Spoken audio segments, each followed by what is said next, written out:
Sisters అందరికీ నమస్కారం. ఈరోజు అంగన్వాడీ వార్తలకి స్వాగతం. ఇంకా ఎవరైనా సబ్స్క్రైబ్ చేసుకోతే మన ఛానల్ని సబ్స్క్రైబ్ చేసుకోండి. వీడియోస్ చాలా మంది చూస్తున్నారు, లైక్ చేయండి, ఖచ్చితంగా లైక్ చేయండి. ఇక వివరాలకెళ్తే అంగన్వాడీలకు ఫుడ్ గ్యాప్ రావద్దు, గుడ్ల సరఫరాలో లోపాలు జరిగితే కఠిన చర్యలు. తెలంగాణ అధికారులకు మంత్రి సీతక్క ఆదేశాలైతే జారీ చేస్తున్నారు. ఇక్కడ సమావేశంలో మాట్లాడుతున్న మంత్రి సీతక్క ఇక్కడ కనిపిస్తున్న దృశ్యం. ఇక అంగన్వాడీ భవన నిర్మాణ పనుల్లో కూడా వేగం పెంచాలి. నవంబర్ 19లోగా ఈ అంగన్వాడీ భవనాలను అయితే పూర్తి చేయాలంటూ సీతక్క ఆదేశాలైతే జారీ చేశారు. ఇక ఈ వివరాల గురించి పూర్తిగా తెలుసుకుందాం. ఇక పాలు గుడ్ల సరఫరాలో గ్యాప్ ఉండొద్దు, జాప్యం జరిగితే కఠిన చర్యలుంటాయి మంత్రి సీతక్క అంటూ మహిళా శిశు సంక్షేమ శాఖ అధికారులతో సమీక్ష నిర్వహించారు. మరి అంగన్వాడీ కేంద్రాలకు పాలు గుడ్ల సరఫరాలో ఎలాంటి అంతరాయం లేకుండా చూడాలని, ఎక్కడైనా లోపాలు తలెత్తితే కఠిన చర్యలు తీసుకుంటామని మంత్రి హెచ్చరించారు. ఈ సమావేశంలో ఐసీడీఎస్ శాఖ కార్యదర్శి అనితా రామచంద్రన్, డైరెక్టర్ సుజనా, సిబ్బంది తదితరులైతే పాల్గొన్నారు. శాఖలో జరుగుతున్న పనుల పురోగతిపై, అమలవుతున్న పథకాలపై అధికారులు పవర్ పాయింట్ ప్రజెంటేషన్ ఇచ్చారు. కాగా పాల సరఫరా లోపంపై మంత్రి సీరియస్గా స్పందించారు. పాలు సహా ఎక్కడా ఫుడ్ గ్యాప్ లేకుండా చూడాలని ఆదేశాలు జారీ చేశారు. గుడ్ల సరఫరాలోనూ అధికారులకు కీలక ఆదేశాలైతే ఇచ్చారు.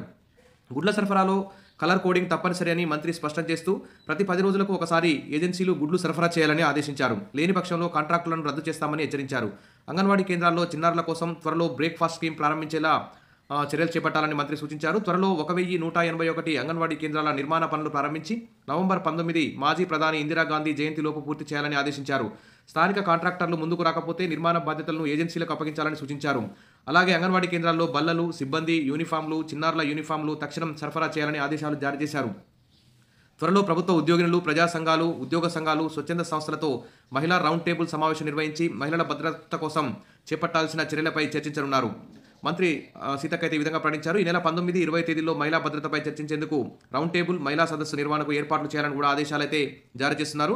ఇక్కడ ఫుడ్ గ్యాప్ ఉండొద్దు, సకాలంలో సరుకులు అందాలి అంటూ చెప్తున్నారు. కానీ ముఖ్యంగా మెనూ బిల్లులు పెంచాలి, అంగన్వాడీ టీచర్లకు, ఆయాలకి కనీస వేతనాలు అమలు చేయాలి, ఖాళీ అంగన్వాడీ టీచర్ పోస్ట్, ఆయా పోస్టులు భర్తీ చేయాలి, ఆయాలకు ప్రమోషన్లు ఇవ్వాలి, అంగన్వాడీ కేంద్రాలన్నింటికీ సొంత భవనాలు నిర్మించాలి, ఇక గుడ్లు కూడా నాణ్యమైన గుడ్లని సప్లై చేయాలి. ఈ విధంగా చేస్తేనే అంగన్వాడీ టీచర్లకు, ఆయాలకి బదనాం రాకుండా వారు లబ్ధిదారులకు న్యాయంగా తమ యొక్క భయం లేకుండా స్వేచ్ఛగా తమ యొక్క విధులు నిర్వహించే అవకాశం ఉంది.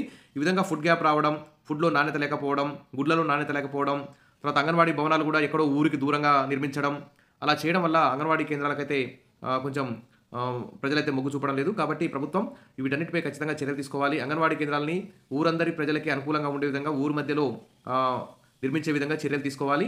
ఇక అన్ని అధునాతన సౌకర్యాలు, కాంపౌండ్ వాల్స్, కరెంట్ సౌకర్యం, వాటర్ ఫెసిలిటీ, కిచెన్ గార్డెన్, ఈ విధంగా ప్రతి సౌకర్యం కల్పించాలి. ప్రతి ఒక్క పనికి నిధులు కేటాయించి అంగన్వాడీ టీచర్లకు ఆయన కనీస వేతనాలు అమలు చేసి ప్రీ స్కూల్ న్యూట్రిషన్ అమలు చేయాలి. బ్రేక్ఫాస్ట్ కూడా త్వరగా అమలు చేయాలి. ఎప్పుడూ అమలు చేస్తామని చెప్పారు, ఇంతవరకు అమలు చేయకపోవడం అన్యాయం. ఈ విధంగా మరి అంగన్వాడీలను అభివృద్ధి చేయాలని అందరూ కూడా ఆశిస్తున్నారు. Wish all the best. మరిన్ని అప్డేట్స్ కోసం మన ఛానల్ని సబ్స్క్రైబ్ చేసుకోండి. వీడియోస్ అయితే లైక్ చేయండి. Thank you.